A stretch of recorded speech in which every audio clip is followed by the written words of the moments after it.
ಗಡಿಭಾಗದ ಪ್ರತಿಭಾವಂತ ವಿದ್ಯಾರ್ಥಿಗಳಿಗೆ ನಿಪ್ಪಾಣಿ ಶಾಸಕಿ ಶಶಿಕಲಾ ಜೊಲ್ಲೆ 1 ಕೋಟಿ ರೂಪಾಯಿ ಶಿಷ್ಯ ವೇತನ ಯೋಜನೆ ಘೋಷಿಸಿದ್ದಾರೆ.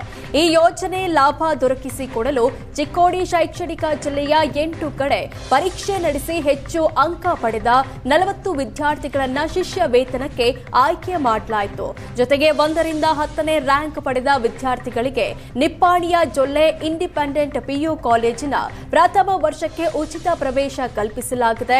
ಆಯ್ಕೆಯಾದ ಉಳಿದ ವಿದ್ಯಾರ್ಥಿಗಳಿಗೆ ಪ್ರವೇಶ ಶುಲ್ಕದಲ್ಲಿ ವಿನಾಯಿತಿ ಕೊಡಲಾಗಿದೆ. ಶಿಷ್ಯ ವೇತನಕ್ಕೆ ಆಯ್ಕೆಯಾದ ಎಲ್ಲ ವಿದ್ಯಾರ್ಥಿಗಳಿಗೆ ಶಾಸಕಿ ಶಶಿಕಲಾ ಜೊಲ್ಲೆ, ಮಾಜಿ ಸಂಸದ ಅಣ್ಣಾ ಸಾಹೇಬ್ ಜೊಲ್ಲೆ ಹಾಗೂ ಆಡಳಿತ ಮಂಡಳಿ ಅಭಿನಂದಿಸಿದೆ.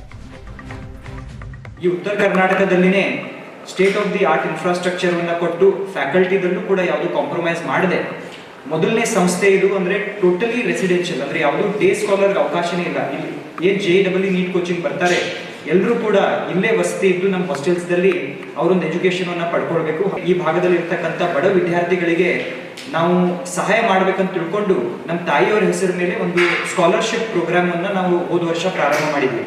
ಶ್ರೀಮತಿ ಶಶಿಕಲಾ ಜೊಲ್ಲೆ ಸ್ಕಾಲರ್ಶಿಪ್ ಅವಾರ್ಡ್ಸ್ ಅಂತ ಮಾಡಿದ್ವಿ. ಹೋದ ವರ್ಷ ಸುಮಾರು 20 ಜನ ವಿದ್ಯಾರ್ಥಿಗಳಿಗೆ 60 ಲಕ್ಷ ರೂಪಾಯಿವನ್ನ ಈ ಸ್ಕಾಲರ್ಶಿಪ್ಗೋಸ್ಕರ ಇಟ್ಟಿದ್ವಿ.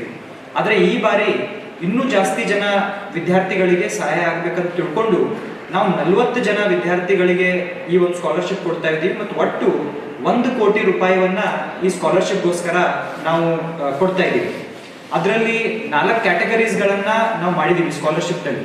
ಅಂದರೆ ಈ 40 ಜನ ವಿದ್ಯಾರ್ಥಿಗಳಲ್ಲಿ ಟಾಪ್ 10 ರ್ಯಾಂಕ್ ಪಡೆದವ್ರಿಗೆ 100% ಸ್ಕಾಲರ್ಶಿಪ್ ಇರುತ್ತೆ. ಅಂದರೆ 100% ಅವ್ರ tuition fees plus hostel fees free ಇರುತ್ತೆ.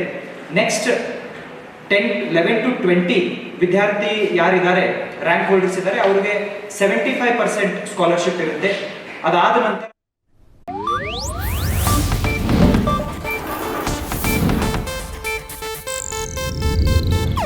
ಇದು ಏಷ್ಯಾನೆಟ್ ನ್ಯೂಸ್ ನೆಟ್ವರ್ಕ್ ಪ್ರಸ್ತುತಿ.